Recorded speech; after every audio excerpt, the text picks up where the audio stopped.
মাত্র একটা ম্যাচেই জয়, আর তাতেই যেন সমস্ত ক্ষত সেরে গেল। কত প্রশ্ন, কত সমালোচনা, সব কিছুর জবাব যেন ব্যাটের ভাষায় দিলেন রোহিত কোহলি। হয়তো সবই ছিল ঈশ্বরের পরিকল্পনা।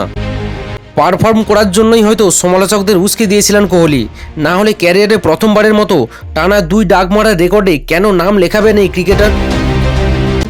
সিডনিতে দেখা মিলল সেই ভিনটেজ বিরাট কোহলির। স্টার্ক হ্যাজেলউডদের কোণঠাসা করে খেললেন অপরাজিত 74 রানের ইনিংস। এক ম্যাচেই গড়লেন একাধিক রেকর্ড। সাদা বলের সংস্করণে এখন সর্বোচ্চ রানের মালিক বিরাট কোহলি। পেছনে ফেলেছেন সচিন তেন্ডুলকরকেও। ওয়ানডেতে টপকেছেন রিকি পন্টিংকে। রান তারা কিংবা অজিতের বিপক্ষে সবচেয়ে বেশি রান, সবখানেই এখন রাজত্ব কোহলির।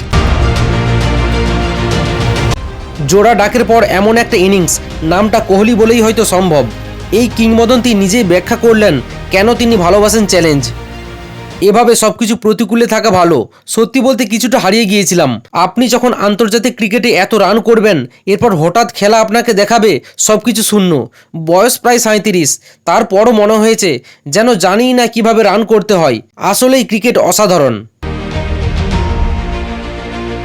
একই সঙ্গে জ্বলে উঠলেন রোহিত শর্মাও। প্রতিপক্ষের রান স্বল্পতায় কোহলি সেঞ্চুরি না পেলেও রোহিত শর্মা পৌঁছে গেছেন ম্যাজিক্যাল 3 ফিগারে।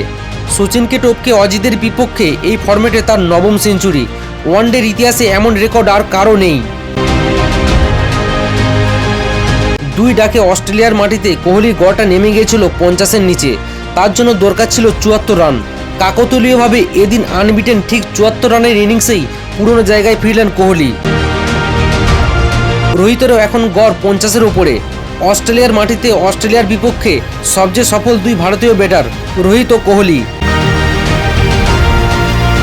রোহিত কোহলি ভক্তদের এখন মাসখানেকের অপেক্ষা। আগামী 30শে নভেম্বর সাউথ আফ্রিকার বিপক্ষে ঘরের মাঠে 3 ম্যাচের ওয়ানডে সিরিজে নামবে টিম ইন্ডিয়া।